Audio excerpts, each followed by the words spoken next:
The night sky erupted with brilliant blue light. Dr. Eliza Weiss stared through her telescope, her hands trembling as she adjusted the focus. Something was happening to the moon. Something impossible. "This can't be right," she whispered, stepping back from her equipment. The seismograph beside her desk continued its frantic dance, recording lunar tremors that shouldn't exist. For 3 days, the strange readings had been coming in from the lunar monitoring station. At first, everyone at NASA dismissed it as equipment failure. The moon didn't have earthquakes, at least, not like this. But now, as Eliza watched the pale surface begin to split with glowing blue fractures, she knew they had all been wrong. She reached for her phone with shaking fingers and dialed her supervisor.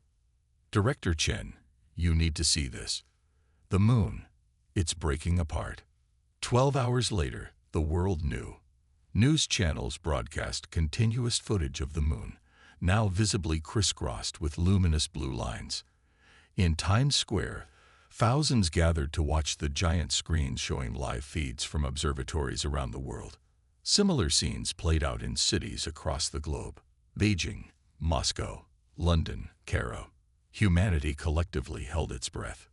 "We're tracking multiple fracture points expanding across approximately 78% of the lunar surface," announced Dr. James Reynolds, chief astronomer at the International Space Observatory, during an emergency UN broadcast. "We cannot yet determine if this is a natural phenomenon, though I must emphasize that nothing in our understanding of lunar geology can explain what we're witnessing." Religious leaders proclaimed the end times. Scientists offered competing theories. Military forces worldwide went on high alert. If the moon shattered, the debris alone could devastate Earth. In her observatory in New Mexico, Eliza hadn't slept in 36 hours. Her eyes burned as she cataloged each new fracture, each bizarre energy reading. The data made no sense. The moon wasn't just cracking, it was transforming. Dr. Weiss, her assistant Marco, called from across the room. "The Pentagon is on line 3. They want your assessment of potential impact scenarios." Eliza picked up the phone, but before she could speak, Marco shouted, "Look at the monitor." On the screen, something new was happening. The fractures had stopped spreading. Instead, the shattered sections of the lunar surface were beginning to separate, rising upward in perfectly geometric patterns. "It's not random," Eliza breathed into the phone. "These aren't natural breaks. They're designed." The Pentagon official on the other end went silent. Across the world, military commanders ordered missiles to stand ready. Evacuation orders emptied coastal cities as experts warned of potential tsunami threats if large lunar sections impacted the oceans. Fighter jets patrolled skies, though no one could say what they were defending against. In orbit, astronauts aboard the International Space Station had the clearest view. Commander Sarah Chen transmitted video that immediately went viral worldwide.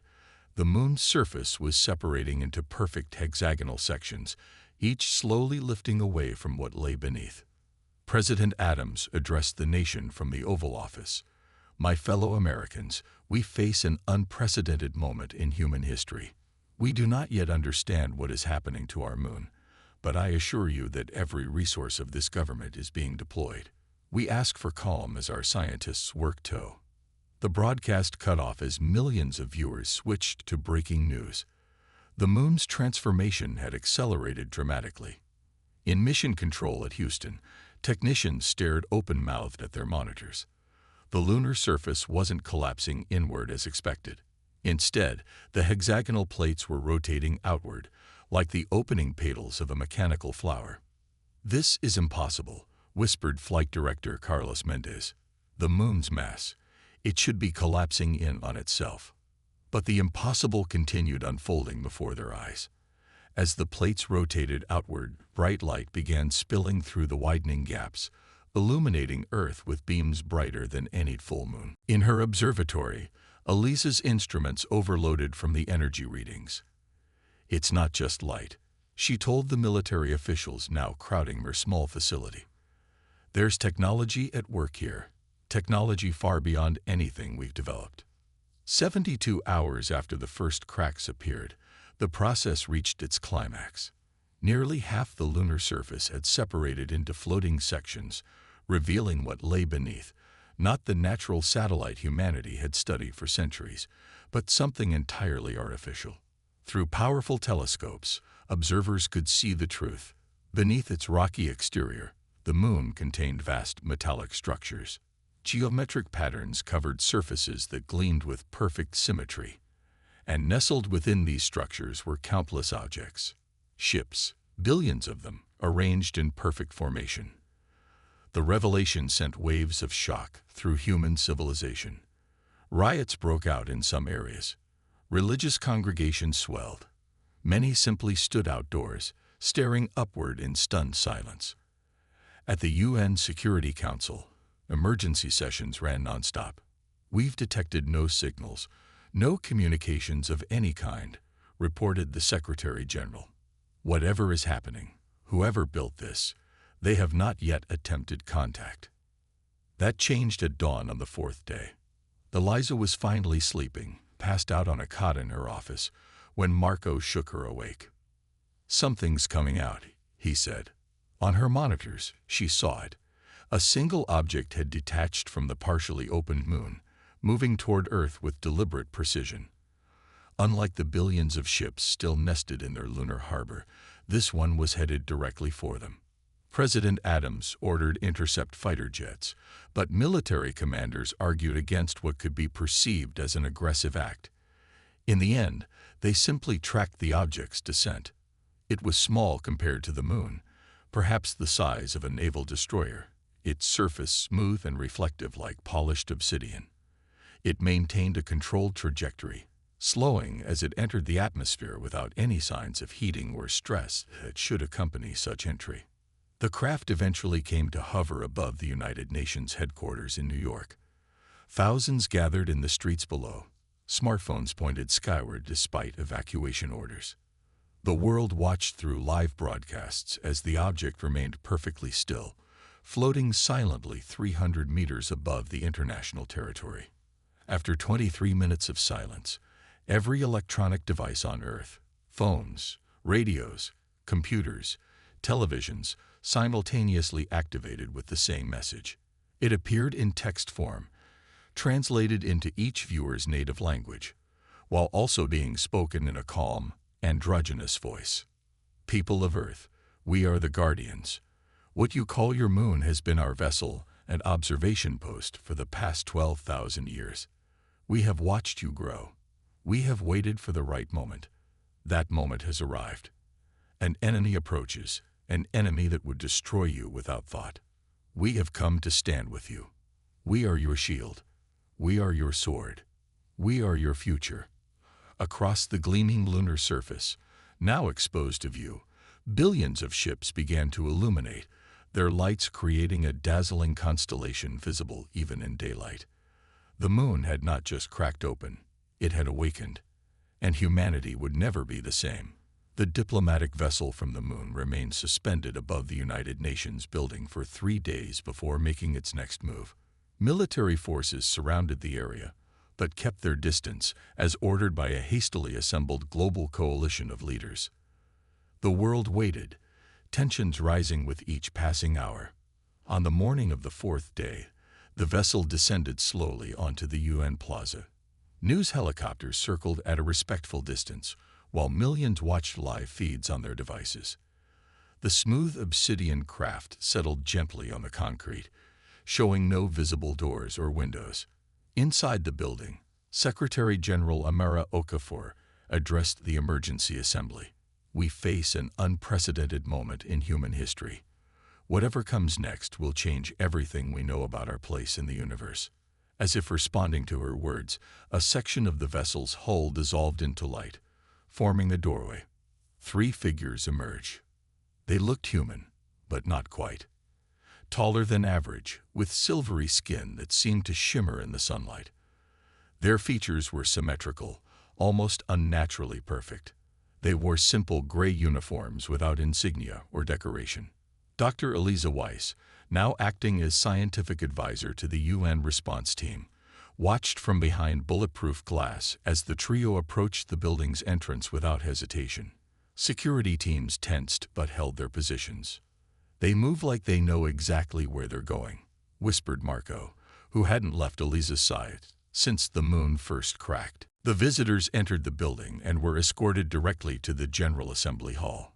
No weapons were visible on them, but their confidence suggested they didn't need any. In the hall, representatives from every nation watched in stunned silence as the three visitors took positions at the central podium. The tallest stepped forward. When he spoke, his voice was deep and clear, without any trace of accent. "I am Theron, commander of the Guardian Fleet. With me are Lyra, our chief scientist, and Marius, our historian. We come before you as representatives of humanity's future." Murmurs rippled through the assembly.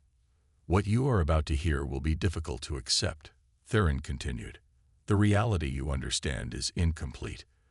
The moon, as you call it, has never been merely a natural satellite. It has been our home, our fortress, our observatory for 12 millennia. On screens around the hall, images appeared showing the interior of the moon. Vast chambers housing billions of ships, massive engines, and technology beyond human understanding. We are humans, just as you are, but we come from your future, a future that no longer exists because we have changed the timeline by our presence here." Theron's expression remained calm, but his eyes revealed an ancient weariness. "We are the survivors of Earth, from a time approximately 2,000 years from now." The assembly erupted in shocked exclamations. Secretary General Okafor called for order, her voice barely audible above the commotion. When the room quieted, Lyra stepped forward. Unlike Theron's imposing presence, she had a gentler demeanor. "In our original timeline, Earth faced an extinction-level threat from a species we came to know as the Harvesters. They arrived without warning, claiming our solar system as their territory. Within 1 year, 90% of humanity was gone." Screens showed images of devastated cities, strange biomechanical ships descending from the skies, and humans fighting hopeless battles against overwhelming forces. Those who survived developed technology to fight back, but it wasn't enough. After centuries of conflict, Earth was lost. The last free humans, 50 million of us, made a desperate choice. Lyra's voice faltered slightly. "We built technology to travel back through time, to create a defensive force that could prevent the invasion before it happened." Marius, the historian, stepped forward. He appeared older than the others, his silvery skin lined with what looked like ancient scars. "We arrived 12,000 years ago, with ships containing the last surviving humans from our time. We found a young Earth, with human civilization still in its infancy. Rather than reveal ourselves and risk altering your natural development, we hollowed out your moon and hid inside it." "You've been watching us all this time?" asked the American representative. "Yes," Marius answered. "We've observed your development, ensuring our presence didn't interfere with your natural evolution. We intervened only when absolutely necessary to prevent extinction events." "Why reveal yourselves now?" demanded the Russian delegate. Theron's expression darkened. "Because they're coming. Our long-range sensors detected Harvester scout ships entering the outer solar system 3 days ago. That's why we initiated the opening protocol, revealing our presence and mobilizing our fleet." Stunned silence fell over the assembly.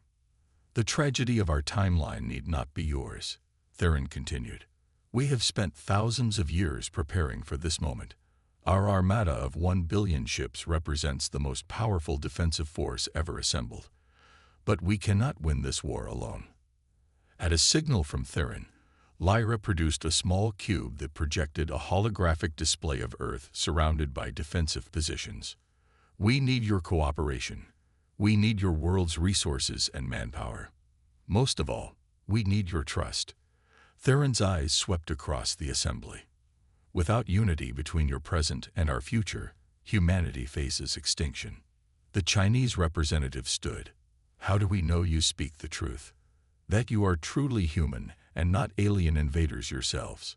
Lyra stepped forward, holding a small device. A fair question. We anticipated your doubt. This contains our genetic code. Compare it to your own. You'll find we are human, though with modifications for extended lifespans and adaptations to space travel. The Secretary General took the device. If what you say is true, how much time do we have? The main harvester fleet will arrive in approximately 6 months, Theron replied. Their scout ships will reach Earth orbit in 3 days. The hall erupted again. Fear permeated the air. 3 days, gasped Okafor. Yes, which is why we must move quickly. Theron's voice cut through the panic. We will intercept the scouts before they can report back. But we must prepare for the main invasion. We're prepared to share technology and knowledge that will help Earth defend itself. Marius added, We've been selective in what we've revealed today. There are certain truths about your history, about humanity's origins, that would be too disruptive to share all at once. We ask for your patience as we gradually introduce the full scope of what we know. The assembly debated for hours. Some nations demanded immediate access to Guardian technology. Others expressed skepticism about the visitors' true intentions. A few suggested these beings might be lying about everything. As night fell over New York, a decision was reached. The United Nations would form a joint task force with the Guardians, beginning preparations for the coming conflict. Later that evening, in a private meeting with key world leaders, Theron revealed images of the enemy they faced. The harvesters appeared as towering, mantis-like beings with multiple limbs and compound eyes. Their technology was part biological, part mechanical, ships that seemed to grow and evolve. They do not negotiate, Theron explained. They do not show mercy. They see other species as either resources to be harvested or threats to be eliminated. In our timeline, they killed billions before we even understood what we were fighting. President Adams of the United States studied the images. And you're certain they're coming here now? Yes. In our original timeline, they arrived without warning. This time, we've detected them early. Theron's expression was grim. The advantage of surprise will be ours, not theirs. As the leaders dispersed, Dr. Eliza Weiss approached Lyra. The Guardian scientist had requested a meeting with Earth's leading experts. There's something you're not telling us, Eliza said quietly. Something about why they're coming here specifically. Lyra's silver eyes met Eliza's.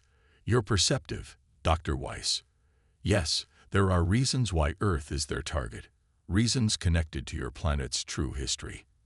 But those revelations must come gradually. Too much truth at once can be more destructive than any invasion. Across the globe, as news of the upcoming conflict spread, humanity reacted with a mixture of fear and determination. Religious institutions struggled to incorporate the revelations into their teachings. Military forces began mobilizing. Scientists pored over the limited technological information the Guardians had shared.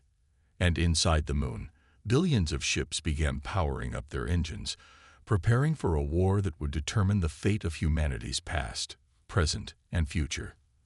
The skies above Earth changed overnight. Massive Guardian vessels moved into defensive positions, their sleek forms catching sunlight as they passed overhead. Billions of smaller craft remained in the moon's hollow interior, but thousands deployed daily, establishing a protective net around the planet. 3 days after the Guardians' revelation, their prediction proved true. 7 harvester scout ships entered Earth's orbit, looking like massive dark insects with glowing red veins running through their hulls. They approached cautiously, maintaining formation. The Guardian response was swift. 100 ships surrounded each scout before they could broadcast their findings. The brief battle that followed lasted only minutes, each scout destroyed with surgical precision. Not a single piece of debris reached Earth's atmosphere. First blood to us, Theron announced in the emergency UN Council meeting. But they will know their scouts failed to return. The main fleet will come prepared for resistance. The 6 months that followed transformed human civilization more rapidly than any period in history. Dr. Eliza Weiss found herself heading the newly formed Technology Integration Division, working directly with Lyra to adapt Guardian technology for Earth's defense. Her small observatory in New Mexico became a sprawling complex virtually overnight, with scientists from around the world living and working in hastily constructed facilities. These energy shields are designed to protect your population centers, Lyra explained, pointing to glowing blue diagrams hovering above their conference table. We've simplified the interface so your engineers can operate them, but they still require enormous power. Elisa sighed, rubbing her tired eyes. Our power grids can't handle this. We'd need to build 100 new nuclear plants, and even then. We've anticipated this problem, Lyra interrupted, her silver skin shimmering under the laboratory lights. Today, ships will deliver 7 fusion reactors to strategic locations around your planet. They're compact versions of the technology that powers our fleet. Elisa stared at the Guardian scientist. You're just giving us fusion power, technology that advanced would completely change our civilization. Lyra's expression remained neutral. We've calculated the risks. Without this technology, Earth falls. The long-term implications for your development are secondary to survival. Across the globe, similar scenes played out. Guardian technology experts met with military leaders, teaching them to operate advanced weapon systems. Engineers helped retrofit existing factories to produce components for defense systems. Medical teams introduced treatments that could heal wounds and radiation damage in minutes. Not everyone welcomed the Guardians with open arms. In Beijing, General Zhang Wei watched with narrowed eyes as Guardian ships positioned themselves above major Chinese cities.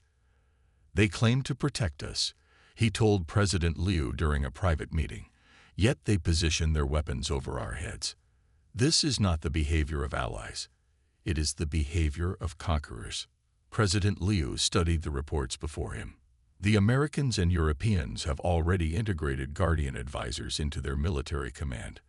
Russia is following suit. We cannot afford to be left behind.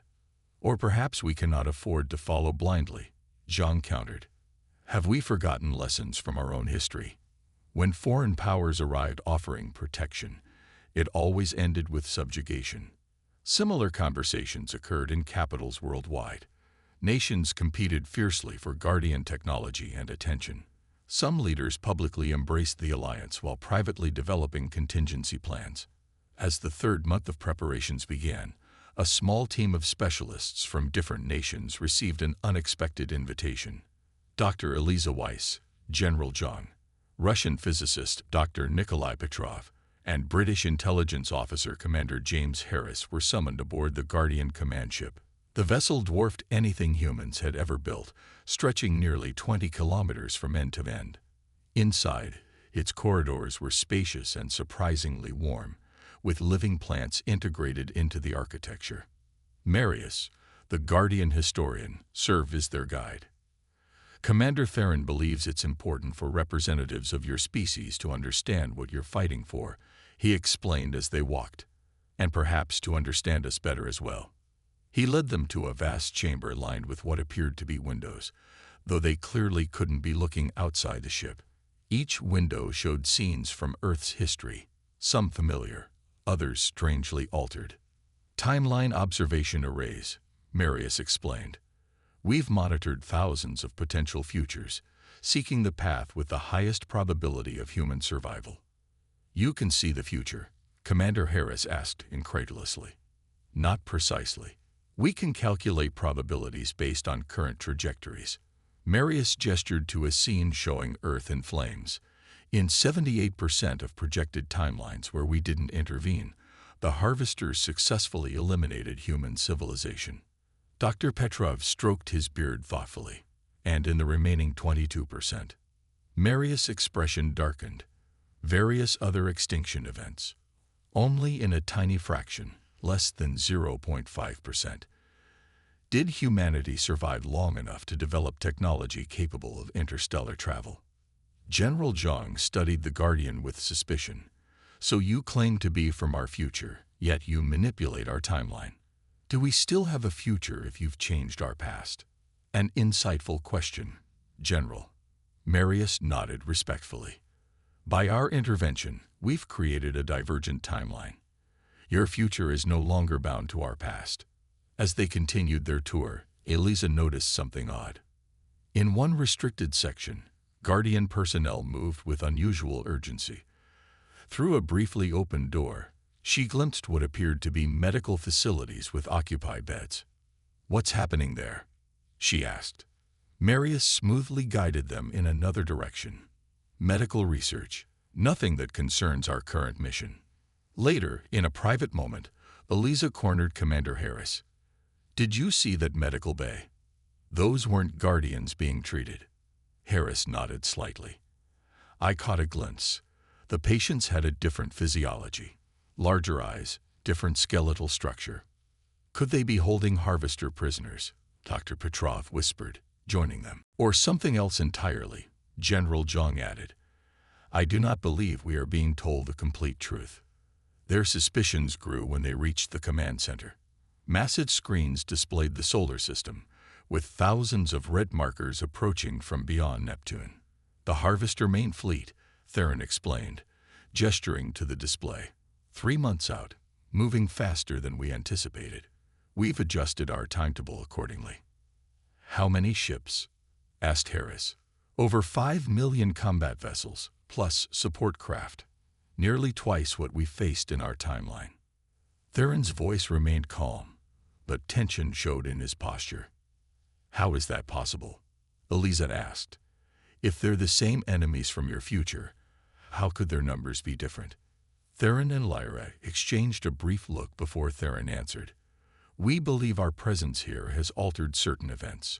The Harvesters may have detected our arrival 12,000 years ago and adjusted their own plans accordingly." The explanation seemed reasonable, but Eliza noticed General Zhang's skeptical expression. Something didn't add up. As they returned to Earth, each visitor carried new knowledge and new doubts. In private, they compared notes. "The Guardians have been nothing but helpful," Eliza admitted. "The technology they shared has already advanced our science by centuries." But they are selective in what they share," finished Petrov. "And their explanations sometimes contradict." General Zhang leaned forward. "I propose we form our own group, independent of official channels. We continue to work with the Guardians while investigating their true motives." They agreed, creating a secret communication channel encryption using techniques unknown to the Guardians. Meanwhile, preparation for war continued at breakneck speed. Guardian ships helped deploy massive defense platforms in orbit. Cities constructed underground shelters. Militaries integrated Guardian weapons into their arsenals. Humanity was changing, adapting, unifying against an external threat. Yet beneath the surface unity, questions lingered. Were they being saved, or manipulated towards some unknown end? In her private quarters, Eliza reviewed data she'd secretly copied from the Guardian systems. Most was encrypted beyond her understanding, but one file contained strange biological readings. The DNA structure shown had similarities to human genetics, but with significant differences similar to what she'd glimpsed in those medical bays. "What aren't you telling us, Lyra?" she whispered to herself. "Who are we really preparing to fight?" The first Harvester ships appeared near Jupiter's orbit on a quiet Tuesday morning. Guardian early warning systems detected them instantly. 3 massive vessels, each nearly the size of Manhattan, accompanied by hundreds of smaller craft. They moved with deliberate slowness, as if announcing their presence. In the newly established United Earth Defense Command Center beneath the Swiss Alps, military leaders and Guardian representatives gathered around holographic displays showing the approaching vessels. "They're not attacking," observed Admiral Kennedy of the American fleet. "They're holding position." Theron nodded, his silver features tense. "A scouting force, testing our defenses." The gathered leaders watched as Guardian interceptors moved to form a defensive screen between Earth and the distant Harvester ships. For several hours, the standoff continued, neither side advancing or retreating. Then something unexpected happened. "We're receiving a transmission," announced the communications officer. It's being broadcast on all frequencies." They're making no attempt to encrypt it. Theron's eyes narrowed. This is not typical harvester behavior. In our timeline, they never attempted communication. The massive central screen flickered, and an image appeared. The beam displayed was not what anyone expected. Rather than the insectoid monsters shown in Guardian briefings, the figure appeared almost human, tall and lean with iridescent blue skin that seemed to shimmer with internal light. Its eyes were large and completely black, set in a face that conveyed both alienness and intelligence. People of Earth, it spoke in perfect English, its voice resonant and calm. I am Nexus, emissary of the Coalition. We have journeyed far to reach you. The room fell silent. They're trying to confuse us, Lyra whispered urgently to Theron. This is a deception. The being continued. You have been missiled. Those who call themselves Guardians are not your protectors. They are not even your descendants. They are shapers, an ancient species that manipulates developing civilizations for their own purposes. Murmurs spread through the command center. General Zhang shot a significant look toward Elisa, who had been invited as a scientific advisor.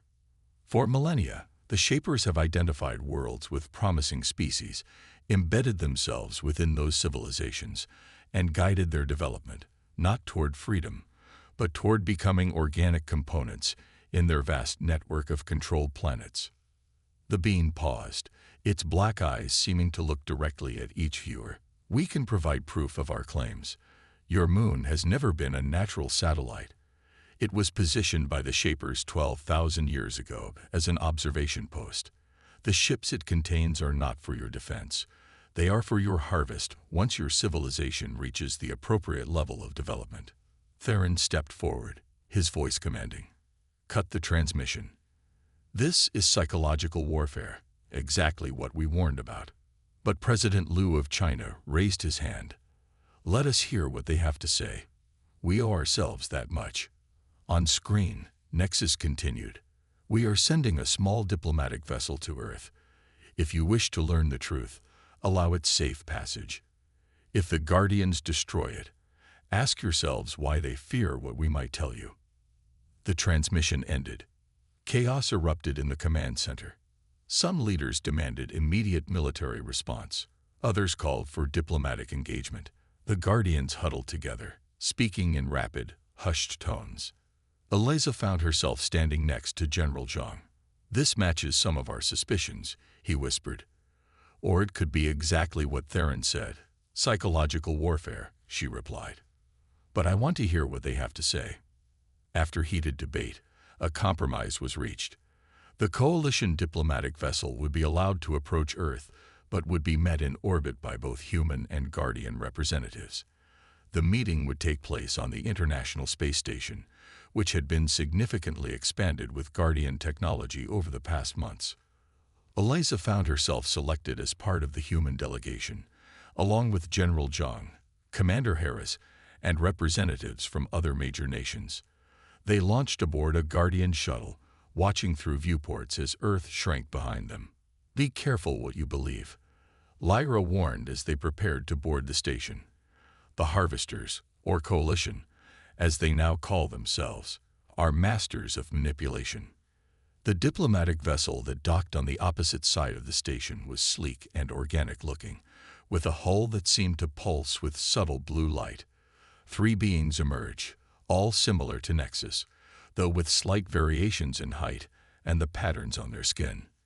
The meeting took place in the station's central module. Guardian and Coalition representatives sat on opposite sides of a long table, with humans in between. The symbolism was not lost on anyone. The lead Coalition diplomat introduced himself as Aryan. We understand your cautious stance, he began, his voice melodic and measured. You have been told we are monsters who seek your destruction. The truth is far different.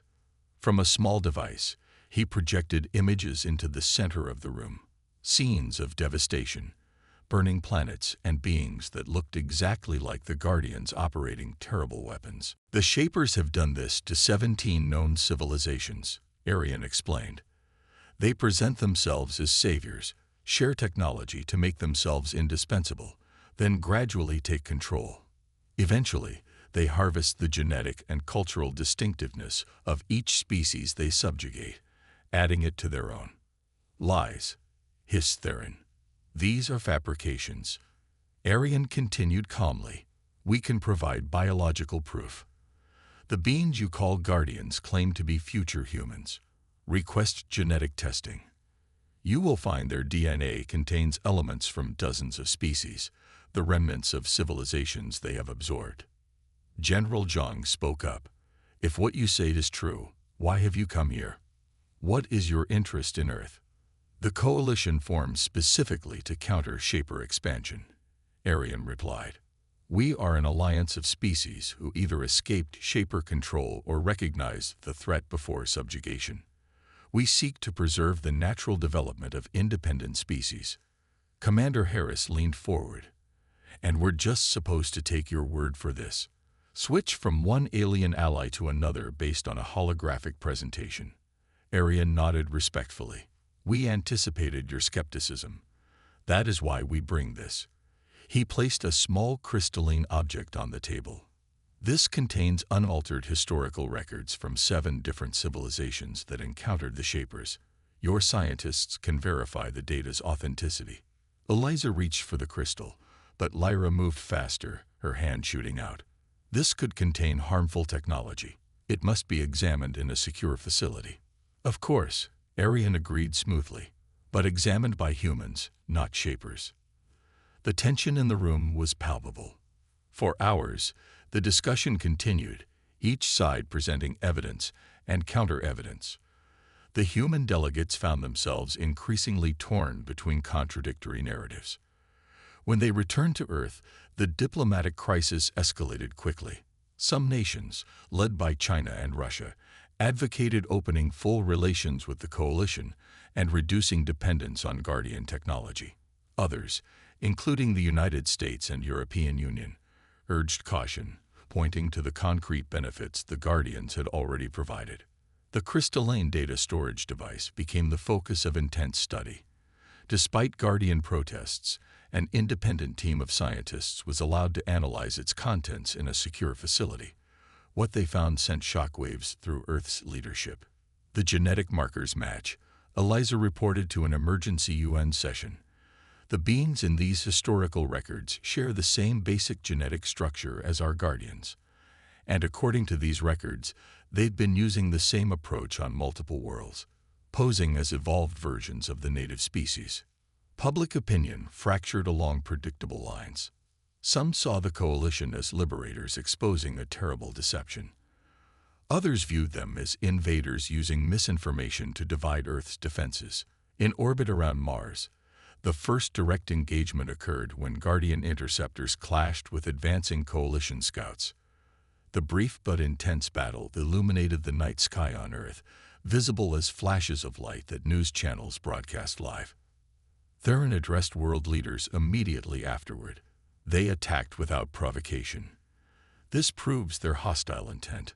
But hours later, the coalition released sensor data suggesting the Guardians fired first. With no way to verify either claim independently, the truth remained elusive. In the asteroid belt, both fleets began establishing battle positions. Massive ships maneuvered among the floating rocks, setting up weapons platforms and sensor arrays.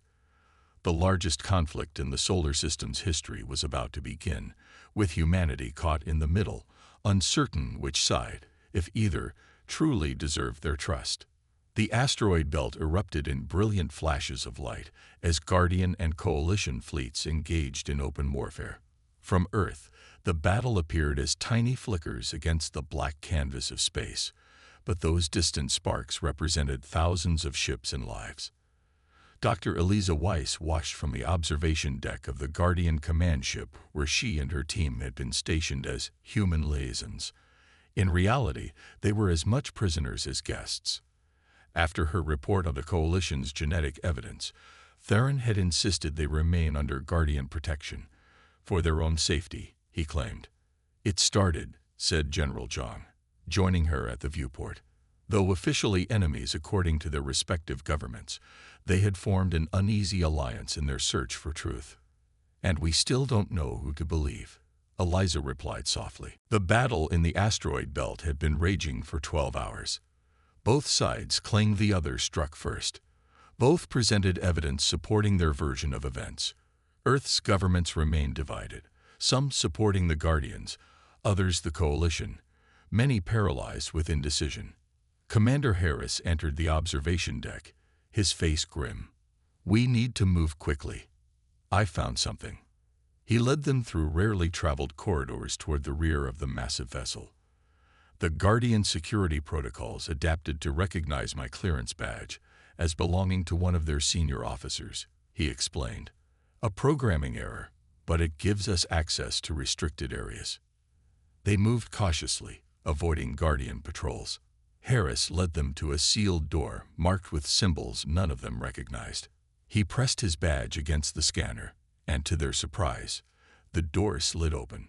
Inside was a vast chamber filled with thousands of transparent cylinders, each containing what appeared to be a sleeping being. Some looked human. Others resembled the blue-skinned Coalition members. Many were species none of them recognized. "What is this place?" whispered Eliza, her scientific curiosity battling with growing horror. "A trophy room," said Dr. Petrov, who had joined their conspiracy days earlier. "Or perhaps a museum of conquests." They moved deeper into the chamber. Near the center stood a larger cylinder containing a being that looked almost exactly like Theron, but with subtle differences. Its silver skin had a bluish tint, and its features seemed less human. "I think we found the original model," said Harris, studying the container's control panel. "According to this data, this specimen is over 20,000 years old." Zhang's expression darkened. So the Coalition was telling the truth. The Guardians are not human descendants. "Perhaps," cautioned Eliza, "but that doesn't automatically make everything the Coalition claimed true." A soft noise behind them made them turn. Lyra stood in the doorway, her expression unreadable. "I wondered how long it would take you to find this place," she said. There was no anger in her voice, only resignation. Instead of calling for guards, she approached them. "You deserve to know the truth. The complete truth, not the partial truths both sides have been feeding you." She led them through another door into what appeared to be a control center. With a wave of her hand, she activated a holographic display showing Earth and the Moon. "What you're about to learn, very few Guardians know. Even Theron has only partial knowledge." Her silver eyes reflected the blue glow of the hologram. "Both sides have been lying to you, and to themselves." The display shifted, showing Earth as it appeared thousands of years ago. "Neither the Guardians nor the Coalition are from your future or from distant worlds. Both evolved right here, in your solar system." The hologram zoomed in on ancient Earth, showing two distinct humanoid species developing simultaneously. One group with features that would evolve into modern humans, another with silvery skin who built advanced cities. "We were Earth's first technological civilization," Lyra explained. "What you would call Atlantis or Lemuria in your myths. We evolved alongside your ancestors, but developed technology much earlier." The display showed conflict between the two groups, then devastating weapons unleashed, continents sinking beneath waves. "Our war nearly destroyed the planet." The survivors split into two factions. One group, my ancestors, built the hollow moon as a sanctuary and observation post, vowing to guide and protect the remaining primitive humans. The other group, the Coalition's ancestors, flew to Mars and the moons of Jupiter, terraforming them for habitation.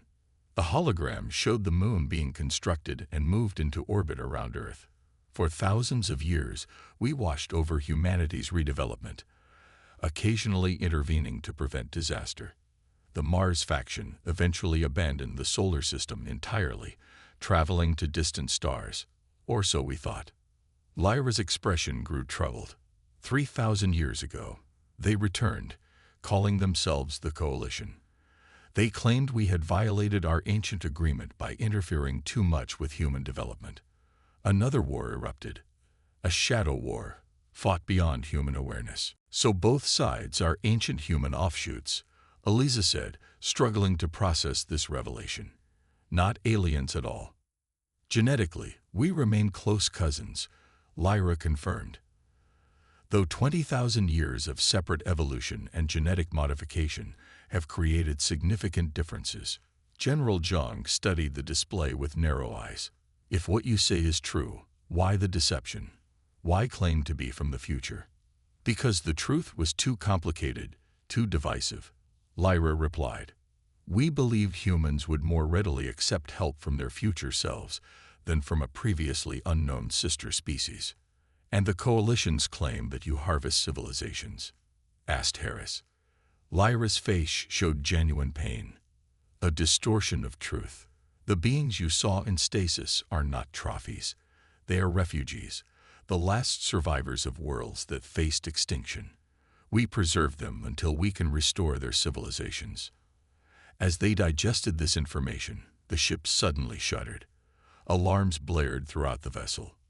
We're under attack, Lyra said, checking a nearby console. Coalition forces have broken through our defensive line. They hurried back through the ship toward the command center. Along the way, they passed Guardian soldiers rushing to battle stations. Through viewports, they could see Coalition ships closing in, their weapons casting blue light across the Guardian vessel's hull. In the command center, they found Theron coordinating the defense. His face showed surprise at seeing Lyra with the humans. You told them, he said. It wasn't a question. They deserved the truth, she replied. All of it. Before Theron could respond, the main communication screen activated. Arian's face appeared, his expression severe. Guardian command vessel, prepare to be boarded. Your deception ends today. Theron straightened, his voice commanding. This conflict has gone on long enough. 20,000 years of division has weakened both our peoples. If we continue fighting, we will destroy not only ourselves, but the humans we both claim to protect. Pretty words from the losing side, Arian replied coldly. Eliza stepped forward, placing herself in view of the communication array. Wait, if what we've learned is true, then both your peoples are our distant relatives. This isn't just your fight anymore. She turned to Theron. Open all communication channels, broadcast to every human settlement and vessel in the solar system. With a quick glance at Lyra, who nodded encouragement, Theron complied. Eliza addressed the combined audiences, Guardian, Colit, Ion, and human alike. For months, we've been pawns in a conflict we barely understand. Both sides have manipulated us with partial truths, while keeping the most important fact hidden. You are both children of Earth, just as we are. She gestured to the data they had discovered. This conflict has raged for 20 millennia. It's time it ended. Humanity may be the youngest branch of our shared family tree, but we refuse to be sacrificed in your ancient grudge. As she spoke, something remarkable happened. Human ships, previously divided between supporting Guardians or Coalition, began to move in formation. They positioned themselves between the warring fleets. We may lack your advanced technology, General Zhang continued, but we will not stand by while our system is torn apart. If you wish to continue this war, you will have to destroy us first, your own cousins. For tense moments, no one moved. Then, slowly, Coalition and Guardian ships began powering down their weapons. 3 days later, representatives from all three factions met aboard a neutral human vessel. The negotiations were difficult, centuries of mistrust, not easily overcome, but progress was made. The Coalition agreed to share their terraforming technology, the Guardians their medical and energy advancements. Both promised to respect human autonomy going forward. As the meeting concluded, Eliza stood on the observation deck, watching Earth rotate serenely below. Lyra joined her, her silver skin catching the light. What happens now? Eliza asked. Something unprecedented, Lyra replied. 3 branches of humanity, reunited after 20,000 years of separation. The future is unwritten. Outside the viewport, Guardian and Coalition ships no longer faced each other in battle formation. Instead, they moved in coordinated patterns, beginning the work of integrating their technologies. Behind them, the moon, still partially open to reveal its artificial nature, caught the sun's light. But now, instead of seeming alien and threatening, it stood as a monument to an ancient heritage humanity was only beginning to understand. "We have much to learn from each other," Eliza said. "And much to build together," Lyra agreed. "For the first time, in 20,000 years, I believe we might actually have a future worth sharing."